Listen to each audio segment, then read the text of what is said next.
Hello, this is Justin Ruger with Accessible Beekeeping and More. Today we have our co-host Jonathan. How are you doing, Jonathan? Doing well.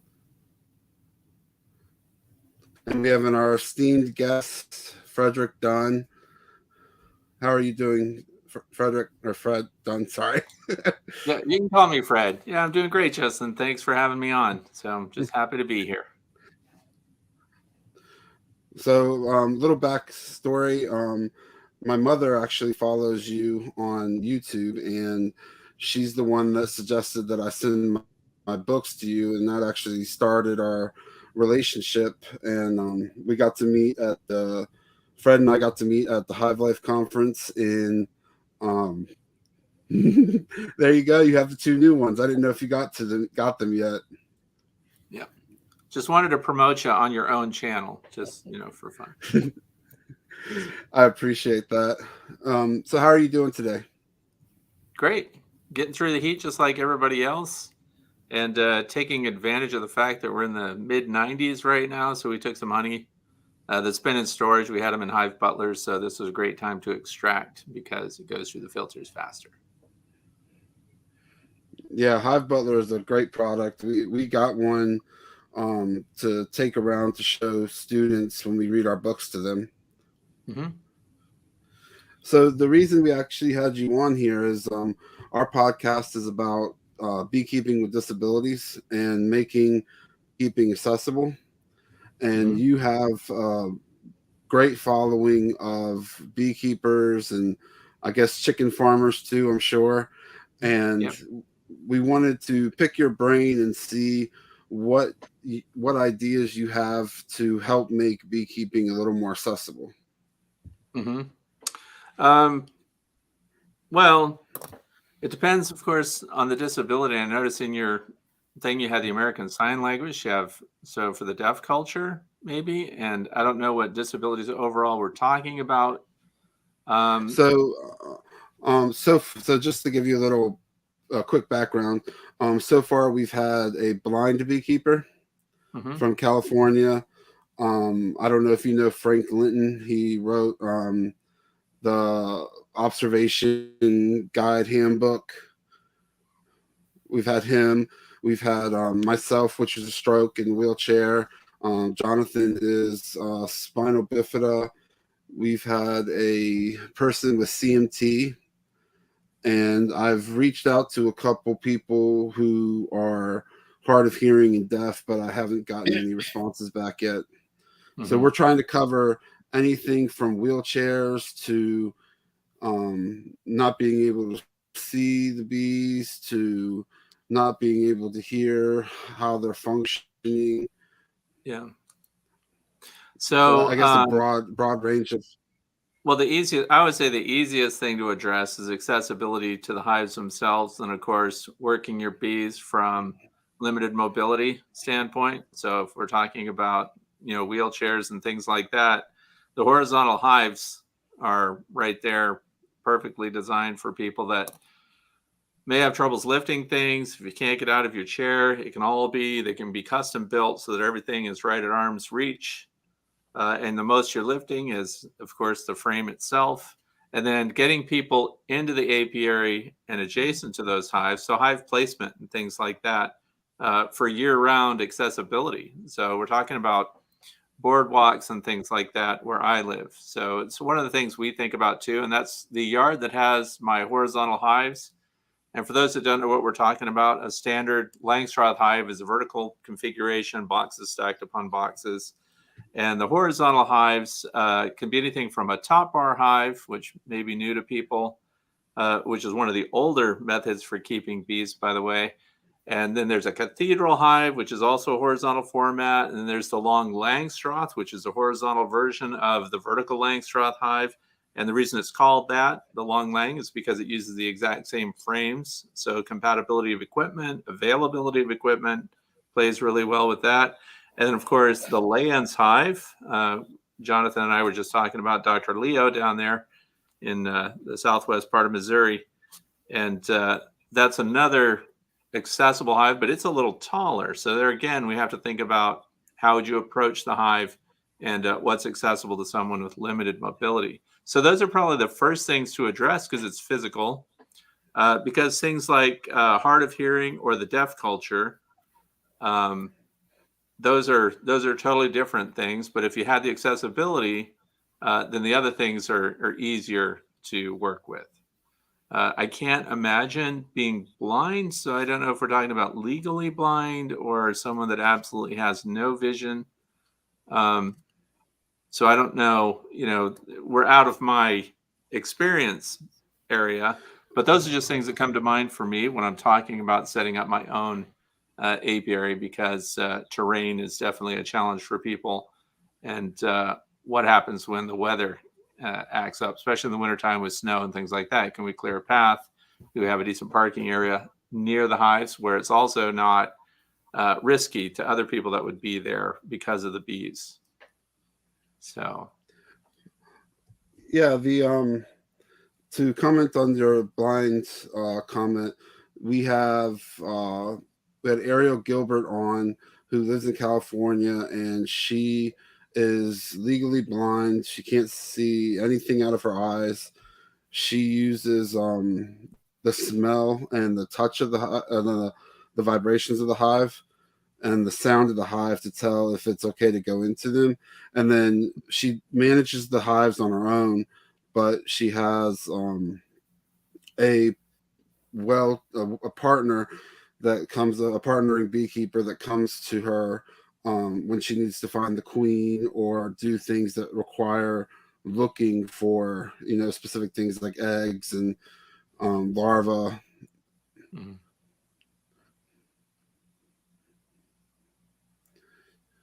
And then about the hives, the only one that you did not mention was the Slovenian AZ hive. That's a building you have to get up into. So that's the Slovenian hives are usually they're elevated. So if you had it at ground level and you could walk right in, I guess that is another one. One of the reasons I don't personally like that configuration, um, unless you live in an area where it's so hostile to the bees that they otherwise are not going to survive at all, is that the bees are indexed so close to one another. The colonies are just jam packed. So you have much more of an issue when we talk about drift to other colonies, spread of disease, and things like that. But from an accessible, end of things, being able to draw frames out from inside a single building and having all your hives right there at arm's reach, I understand the practical, gain in that. But for me and the way I manage bees, I would much rather see them spread out. Separate. Mm-hmm. So the Layens hive, I have a company in West Virginia, Bearsville Bees. They're actually donating a Layens hive to our nonprofit. Is there, are they, is that how they're?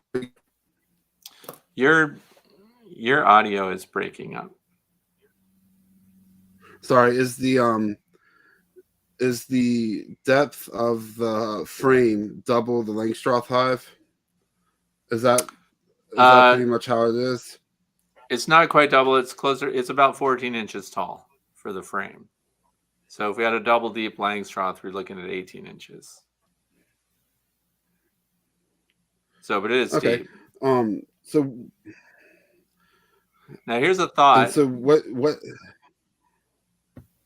Go ahead. Here's a thought. While I'm thinking about this, what if we had a hive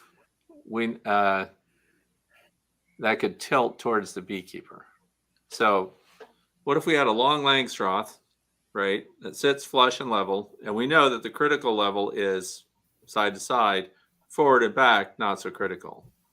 Let's say, and I'm just winging it because this just came to me, but if we're looking at this long lang, and if that thing had a pivot and could tilt towards the beekeeper, and you could pull those frames right at yourself instead of having to reach up and lift up like this, that would be a very easy modification to that hive, and it would have a tilt pivot. It could go straight 45 degrees and not bother the bees one bit, And since you don't have feeders on, liquid feed and things like that, that wouldn't matter either.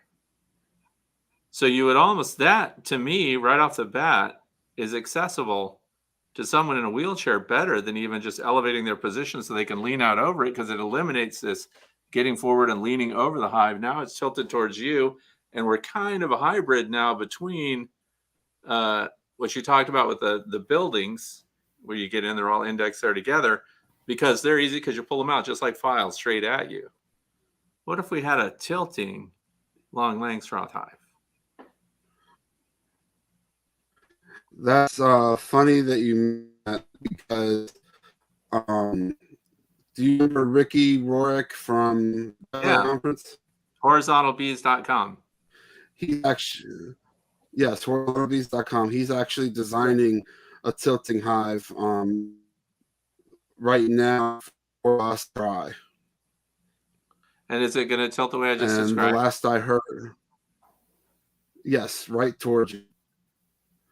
I think he said 45 degrees towards you, so that you can pull the frames right out of it. He said the bottom is done and the top is done. Now they just have to put it together. He even said 45 degrees. Yes. That man, he's a mind reader. I don't know what's going on with him, but it's very obvious once you think of it that way. That's not even a terrible idea for a lot of beekeepers. That's something, Justin, that could be the Ruger hive.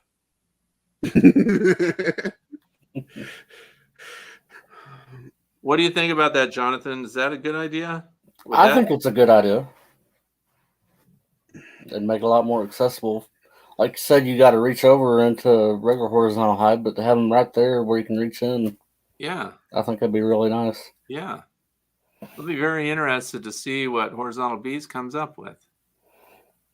Fred, I know you use Flow Hive a lot. Yeah. Do you think that might be anything that would help a disabled person? To some degree, but the thing with the flow hives is we're still lifting boxes. You just don't happen to have to do that at the time that you're extracting honey. So we're drawing off honey, which, by the way, if I had been doing what I did today with flow hives, I would have just been drinking coffee and sitting out there letting the honey come out into jars. But it doesn't eliminate the lifting. Also, like in the winter areas, keep in mind that they come from New South Wales in Australia. And they only have a single deep, and then we go straight into the flow super. So where I am, we have to have the single deep and a medium super, then the flow hive, so that they've got the resources to get them through winter, because we can't leave the flow supers on once the snow starts flying. So there's a lot of lifting and manipulation of equipment with the flow hive. So if you really wanted to be independent with the hive, I wouldn't consider the flow hive to be a strong candidate.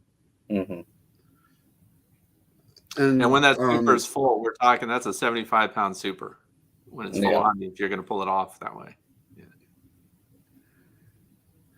What about the ones that Ricky has, where he has the horizontal bees, has the flow hive super on his horizontal hives? Yeah. I looked at those, and I had fun teasing him about them at the Hive Life conference. Now, I'm a flow hive guy, so... but if you get the bees to fill those frames that way in a horizontal configuration, there are a lot of drawbacks to it. One of the reasons is, of course, if we're looking at a flow hive frame, it'd be cool if I had one around. Well, let's say this was a flow hive frame. Now, we've got a problem. Because, by the way, this was not orchestrated. Okay. You have everything planned. The bees, if they have to pass through this thing, they can't.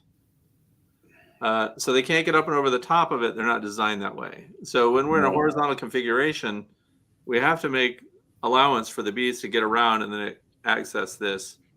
For those who bought that modification, he built it because people were asking for it. Because here's the other part. When you go to extract honey from the back of one of these, here's a little port in the bottom. This thing has to tilt 2 degrees back. And then when you break these cells open, it trickles down and comes out this way if it stays level. So then I asked him what modification he had done for that part of the hive to tilt back for extraction. He didn't. What you have to do is tilt the whole hive. But if he's already making a tilting hive, that is built into it. Mm-hmm. He might have many angles, no pun intended, on this hive issue. But for me personally, just out of the box, let's wait and get feedback from the people. Somebody ordered that, somebody bought it. Do you know anybody that bought one of those mods? I do not know anyone that bought one of those mods, but I can ask him if he's willing to share. Yeah. Oh, he might not be willing to share. You think he's? If people won't talk about something, they're hiding something. No, I'm sure Okay. he would be willing to share. All right. Yeah, because that's really what we need to do. There's nothing wrong with trying things out and testing it. Those frames are very expensive. They're like $64 a piece.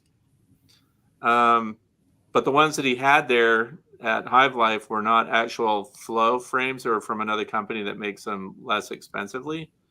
So it'd be interesting to see how it works out, and whether or not the people like it or not. Because think about this too. You've got that horizontal hive configuration. Those frames are in a fixed position because they don't fit the same size slot as the standard deep Langstroth frames. So they're in a fixed position in the lineup of frames. Like this morning I went out to the Layens hive, and because it's so hot, they were all clustered on the front. So I just popped it, pulled the divider board out, and added 5 frames right there, and then restored the divider board, and they started moving back into the hive right away. So they were short on space. If your flow frames are in a fixed position in that horizontal run, we can't just move them down the line and then or checkerboard them and things like that you can do with standard Langstroth or Layens frames and things. So there's several, just on a practical level, drawbacks to it. What do you think? I'm excited to see what else he comes up with for the Hive Life conference, and I'm excited to receive our tilting hive. We're actually having a few hives, different hives, Layens, Sylvanian horizontal hives donated to the nonprofit, and then we're going to use that to do YouTube videos to give unbiased opinions on what works and what doesn't. Myself as someone with a wheelchair, but if we have people who come with different disabilities, they can also give their input on what's hard for them and not hard for them. Mm-hmm. I do know that most colleges, the apiaries that they build, for some reason they put them on hillsides. We went to the Virginia State Beekeeping Association conference this past Saturday here in Wayers Cave, Virginia, and I had a student of the Dr. James Wilson at Virginia Tech keeps their apiary, and his student, his mentee, I guess, is there, and she was telling me that they want to make it accessible, but right now it's on a hillside. So have you had any luck with finding places to build accessible apiaries? Because what my goal with the nonprofit is to try to get at least one in every state that is built accessible, that people can model their apiaries off of. Yeah, they actually already have one here. It's called Asbury Woods. It's an environmental and nature center. And they already have the boardwalks and everything. Their accessibility is already established but they are standard Langstroth hives. But anyone can access the hives, but of course that's to facilitate teaching and sharing about the bees. So you have somebody giving a demonstration. But as far as accessibility, everything is right there. So the only thing that would have to change would be hive configuration. Okay. So reaching out to a group like that, reaching out to them would probably be a good move, because they are very welcoming when it comes to new ideas and being more inclusive and things like that. As an environmental center, they've gone well out of their way to make sure that nature and a big part of their land is available to people with disabilities. Awesome. Do you think you could shoot me an email with their name? I sure can.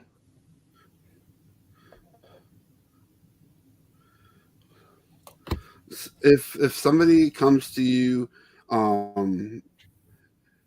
as an older person, older gentleman or lady, and they I knew this was going to go wrong. And obviously, what are you trying to say, Justin? I'm not trying to say anything. I'm saying that what tips would you give them for working with regular Langstroth hives? So we're talking just general older people? I mean, people, as they get up in age, it's not easy to lift 80 pounds. That is why these old people, I mean, I've seen a couple of them around, so I kind of know what you're talking about. This older, like they have gray hair and things. But you think about arthritis and what that does to people. So what happens is we think about people's ability to grip things, So in fact, we were just talking about that today. There are grip enhancing frame grabbers, for example, because arthritis affects the hands and you lose finger strength and things like that. So a couple of things have come along. One is handles that go on the sides of the hives. They're made by Be Smart Designs.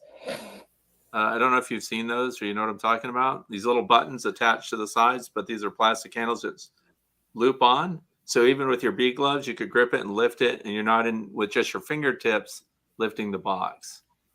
But we can move past that. If somebody's older and they're starting out beekeeping, I push them towards horizontal hives just because the most you're lifting is going to be a single frame. And if it's a Langstroth, we're talking even a honey loaded frame is about 7 pounds. Most people can manage that. And the gripper that I'm talking about was put out by a company called Little Mule Bee Supply, and it's the Little Mule gripper. He's gonna pull one of them out now too. Don't dare me there, Jonathan, because I have lots of clutter in here. Unfortunately, I don't have that. But the company went out of business, but their products were picked up by Better Bee. So you can actually see those. And they're, because when you have those frame grippers that it's just like a piece of round stock that's like a 1/4 inch in diameter, when somebody goes to grab that, it hurts their hands. If you're arthritic at all, it hurts your hands. I mean, that's what I've been told by older people. So Fred not included. So the bigger handles are good. Just showed one today. But yeah, so that's one thing. So what they're lifting, a single frame, most people can manage that. Horizontal hives, hands down. In fact, if somebody were starting out and they're a little later, because we look at the demographic, who's keeping bees today, and how many people are there, and what are their age groups. So this is something a lot of people do in retirement. So often, I mean, I would push them towards something that's less physical. This is also why some people get involved with just using medium boxes all the way up. So they're never lifting more than a medium. That's kind of rough on the bees. So, because anytime if your brood box is 2 mediums, then you're going to do an inspection. You're going to split that brood right in the middle when you pull that second box off to look at them. So with the horizontal configuration, again, just more convenient for the person and probably better suited to the bees also. So that's what I would recommend. You made mention of the Lions hive earlier. Yeah. What is the weight difference in, say, a honey frame from the Lions hive as opposed to like a deep Langstroth hive? It's a full-blown deep Langstroth hive is about 7 pounds, give or take. And these are more in the neighborhood of 9 to 10 for the lands. And they're heavy, by the way. And the frames are for the foundationless frames. and they're all basically foundationless unless you can buy the heavy wax that they put in there, but there are no plastic inserts for those. I know people have modified them themselves. They're pretty darn delicate. So that full depth run, almost 14 inches in height, if you're going to lay them flat and look at them and stuff and put them on a rack on a nice hot day, you better be ready. If that's a loaded honey frame that's got fairly new beeswax on it, because you know the furthest ones are the new drawn out ones. They are very flexible, even with the wire reinforcement going down. So a little less sturdy. So you want to keep those vertical all the time. Yeah. Yeah. But, have you heard of agribility? What's that? Have you heard of agribility? Agribility? Yeah. No.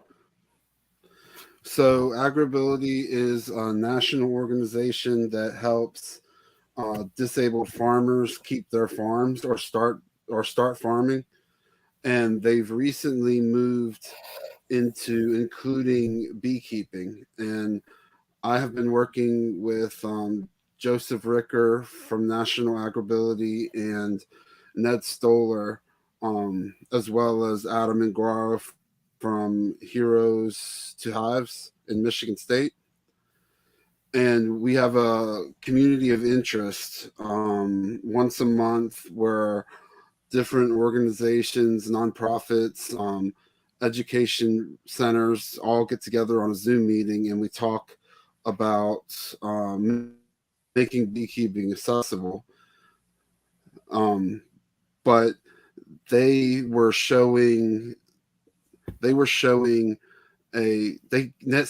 Stoller gave a talk at Agribility about accessible beekeeping, and they have developed a hive.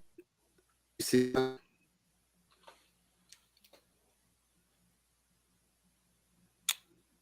Jonathan, are you hearing him clearly, or is that just me? I'm not. He's got quite a bit of garble there. Yeah, Justin, you've frozen. Have you?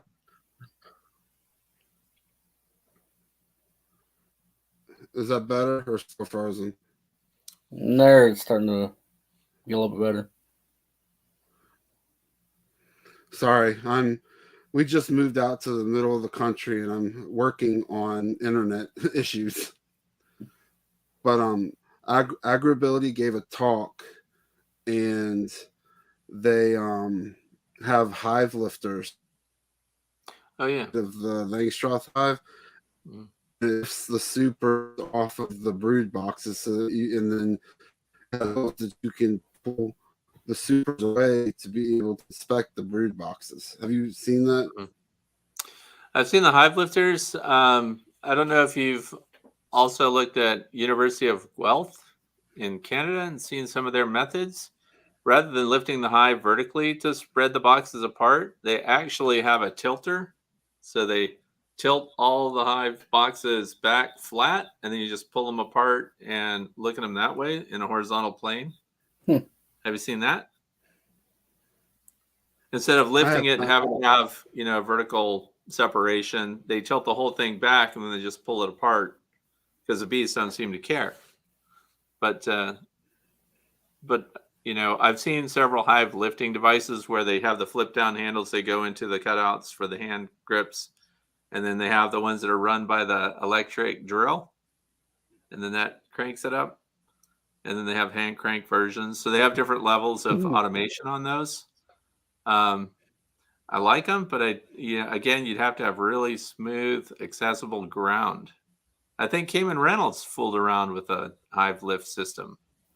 That's an area that we need a lot of research and development on, by the way. So just for example, if someone were keeping bees, they didn't want to lift anything, or were limited in what they could lift, but they wanted that vertical setup, and they're only going to have 3 or 4 hives. Almost like what engine lifts look like? Mm-hmm. Something almost that looks like a swing set design could be above that, and you could have almost a chain fall style thing that would just glide along that over the hive that you wanted to lift and pick up 1 box, 2 or 3 all at once with something like that. anything that involves personal safety and lifting ends up being extremely expensive because of the certification requirements. And again, it's about demand. So we're talking about engineering something, coming up with something that would have to appeal to the broadest group of people that would be using it.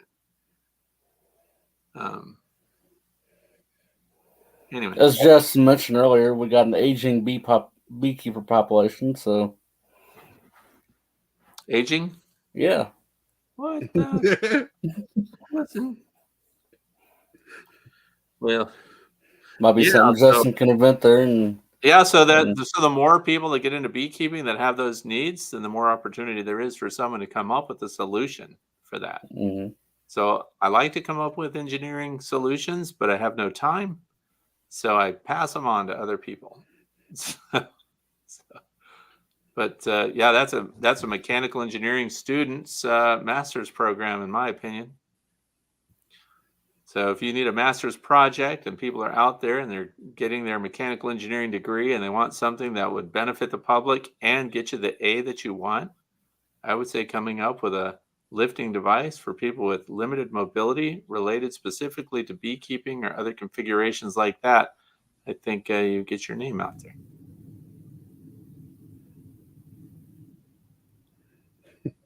Oh, there's horizontal bees. Does he know we were talking about him? You didn't tell him what I said, did you? I did not say anything. They said I'm young at heart. I'm not seeing. Would I be able to see comments? Let me see. Should I be able to see them? By the way, horizontal bees. Oh my God, there is stuff. I can see things now. Horizontal bees. Favorite horizontal people. They sent me the coolest swarm boxes, swarm traps, custom painted. Team Annette, Team Fred.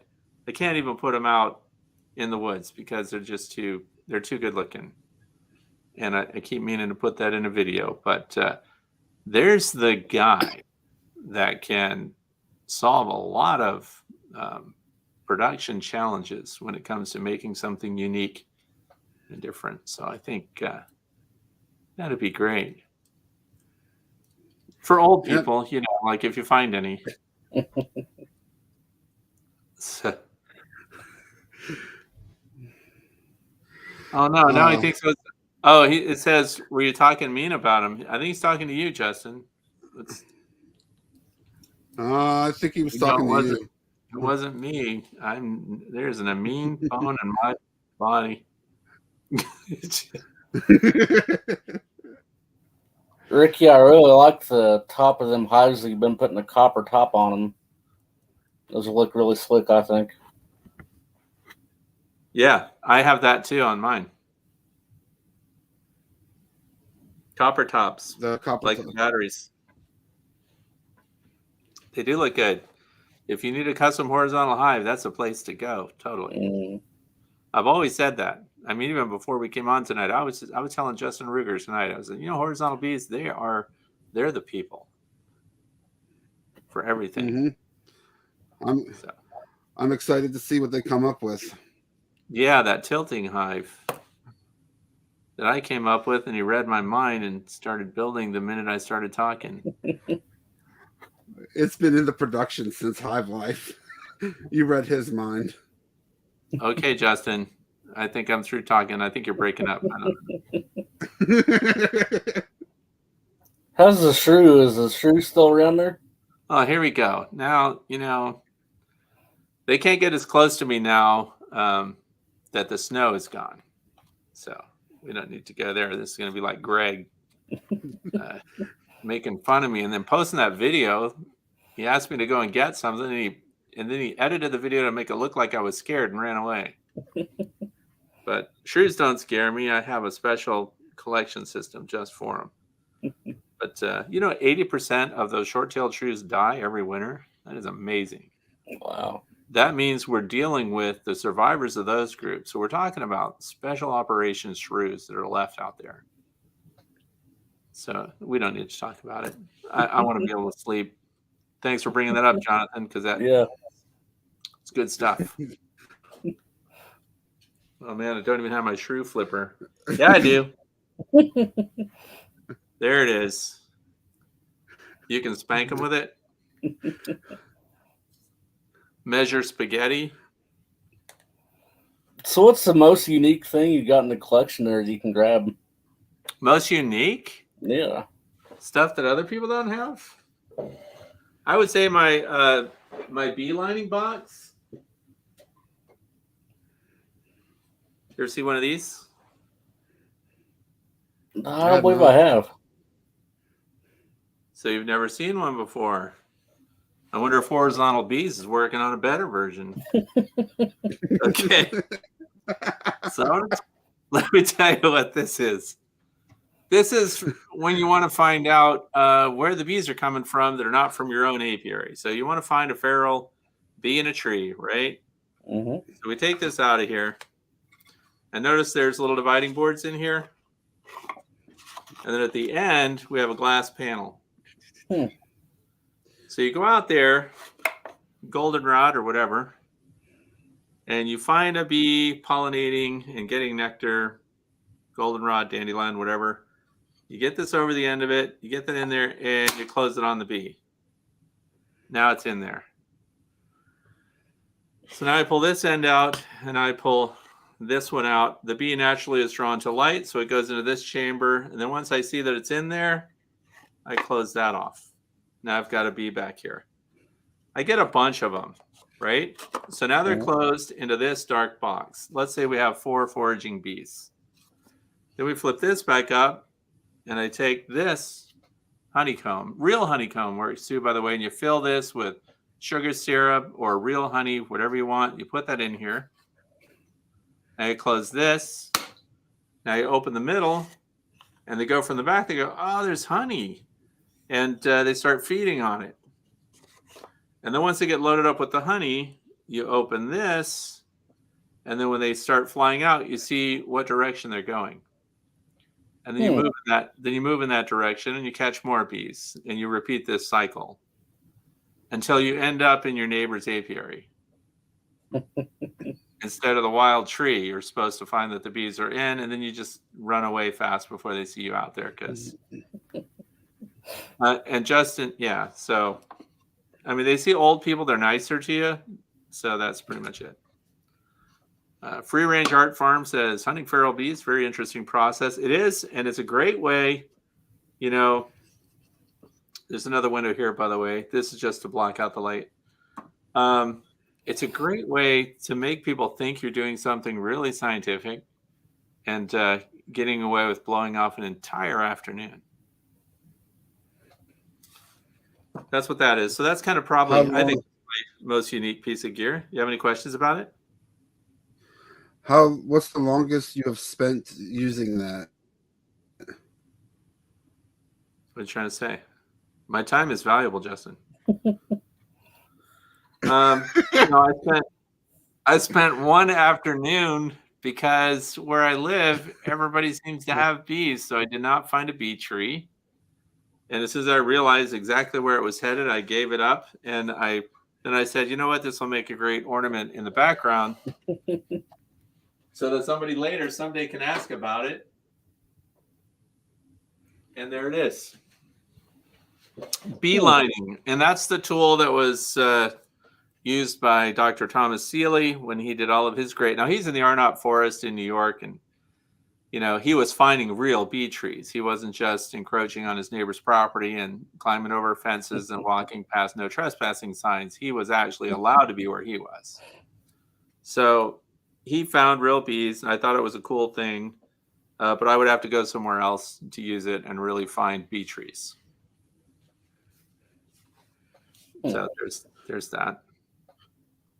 Yeah, like Free Range Art Farm says, it's very much like fishing. Sit around, waiting, drinking beer.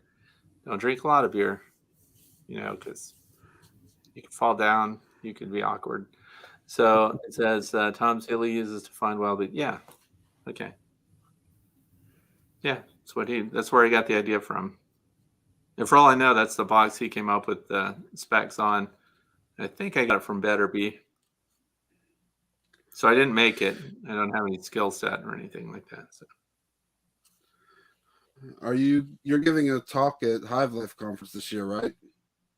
I found that out today when I saw my name on the thing right next to Bob Binney. So he doesn't have a profile picture of me yet, but I think what we're doing is Cayman Reynolds has divided the house a little bit because we talked about this the last time. So we'll have some presentations relevant to those backyard beekeepers, the smaller scale people or the newer people.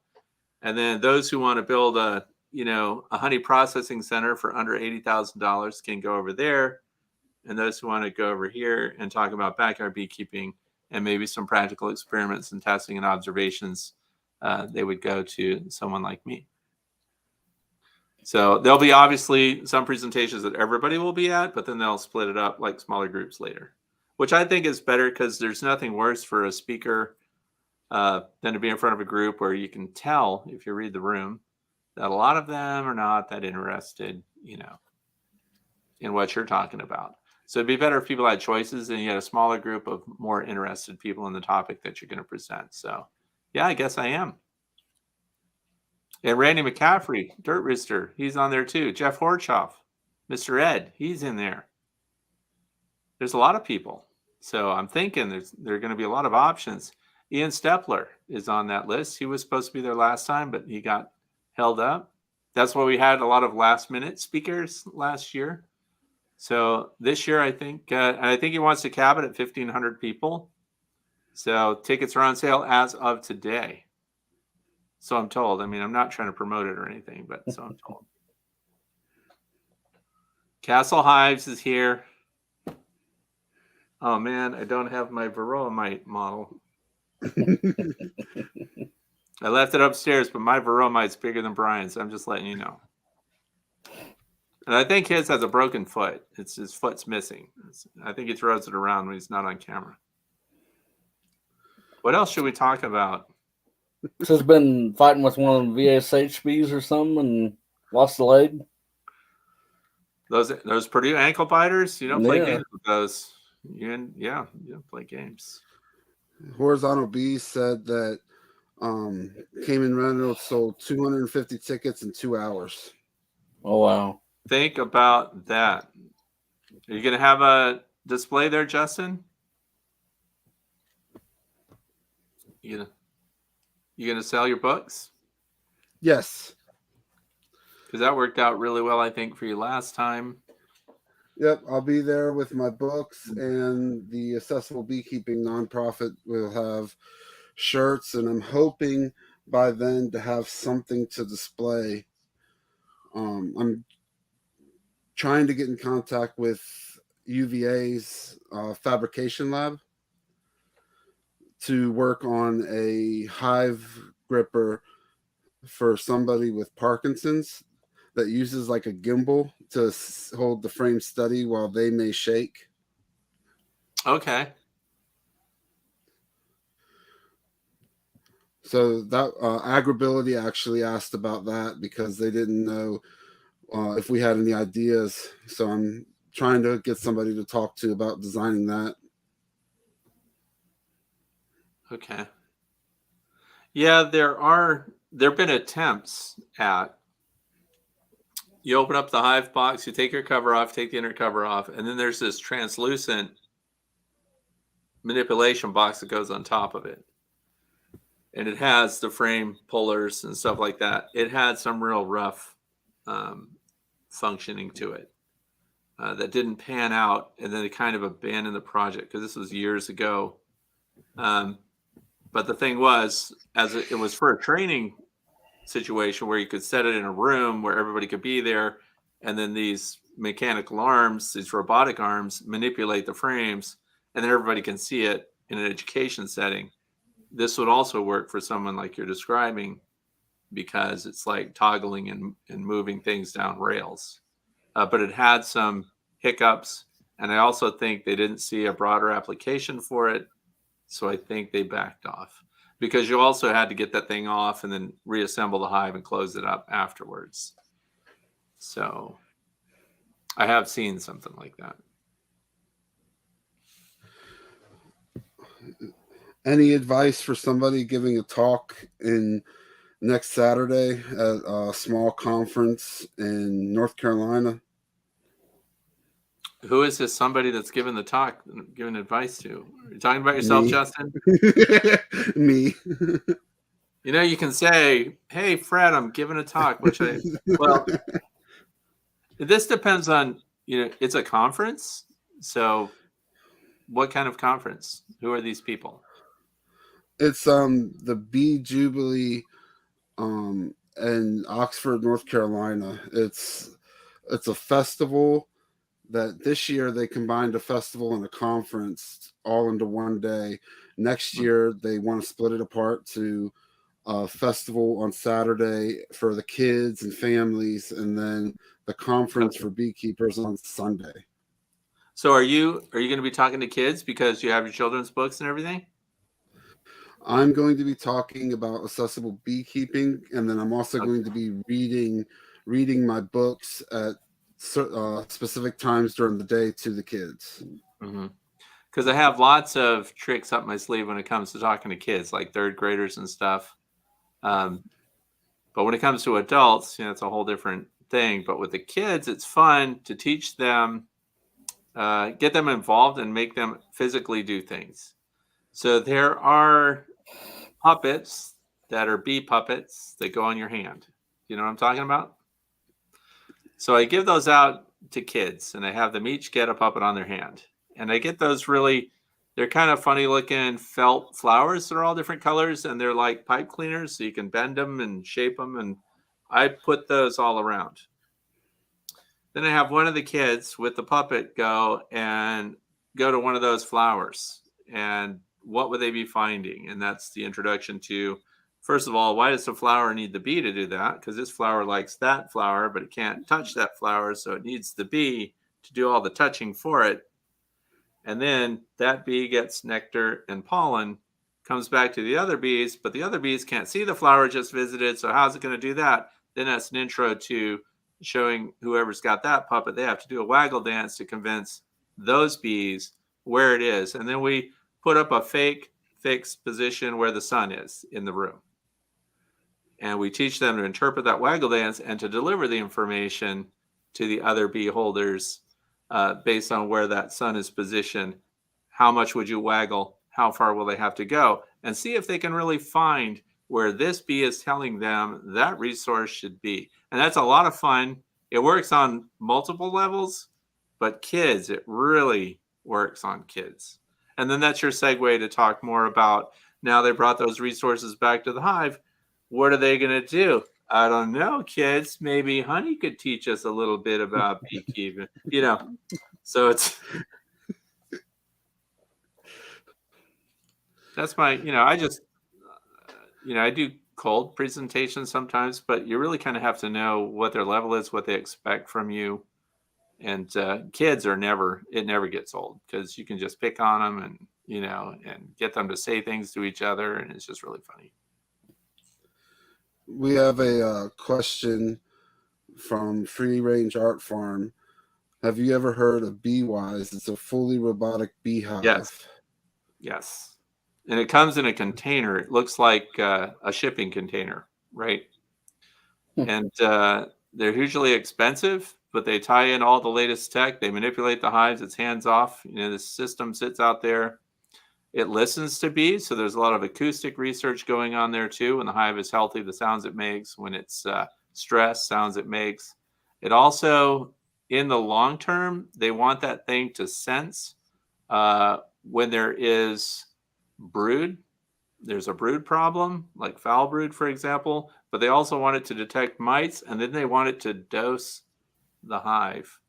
If I'm talking about the same, maybe free range art form, we'll see if that sounds like what they're talking about, but it looks like a big metal container, just like a shipping container. And that thing has the hives in it, and it runs itself. It's full automation. So is that it? Free range? Did I get the right one? Is that what we're talking about? Because this ties in, I've provided a lot of acoustic research and stuff for bees that are stressed and things. Also, we know that Queen's pipe. And so, yep, that's exactly what is referring to. So, Yeah, and I think they're dirt cheap. Like maybe you could get one for $1.3 million or something. I don't know what they cost. They're expensive. It's high tech. It's in research and development, and I have to say I'm not a fan. Now that I've said that, and all the great tech and robotics and everything that's going into it, the reason I'm not a fan is because I'm a people person, and I want people to be engaged with bees, and I want people to be manipulating the hives, and I'd really like us not to create this big high tech insulation factor to get the kind of the human out of it, especially when it comes to dosing and treating and sensing varroa loads and things like that. Those algorithms are constantly being developed so that the tech, and because when it pulls up frames, it'll be scanning frames. So we have other precedents for that, like bee scanning, which is that app for your phone that looks for mites and things like that. That is getting really good, by the way.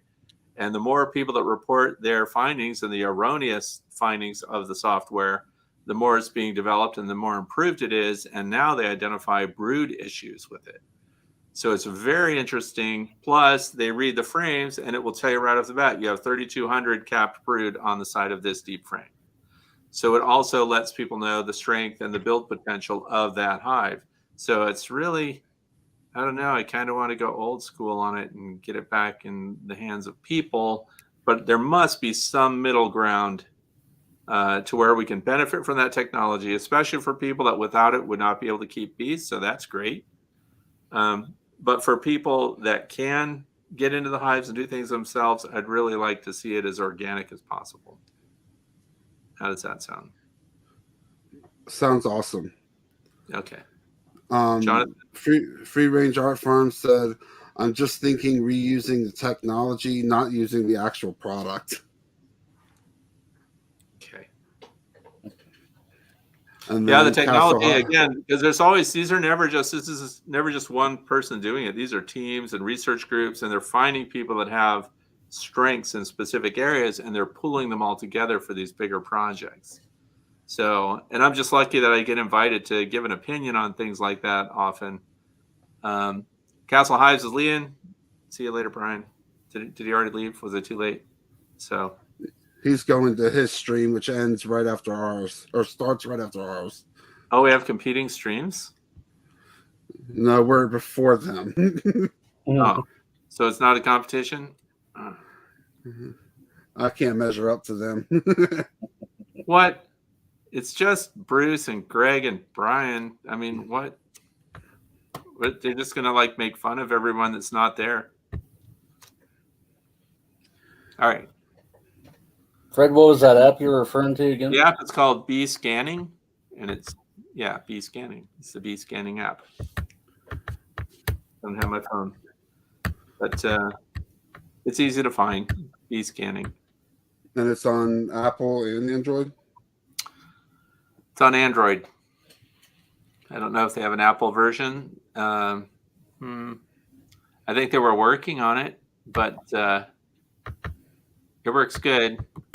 I use it to identify hives that require treatment. I do not use it to identify a hive that I would consider free of varroa mites. So in other words, it saves you having to do sugar rolls or, having to do the washes to kill the bees to count the mites. Because if you can do a scan on it and it shows you that you have mites and this hive requires treatment, then we know that we're not going to get fewer mites when we do a wash.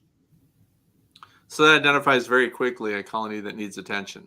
On the flip side of that, if you don't get any mites, because the mites might be hidden up on the abdomen of the bees, then you still do a mite wash to consider it clear of mites or not requiring treatment.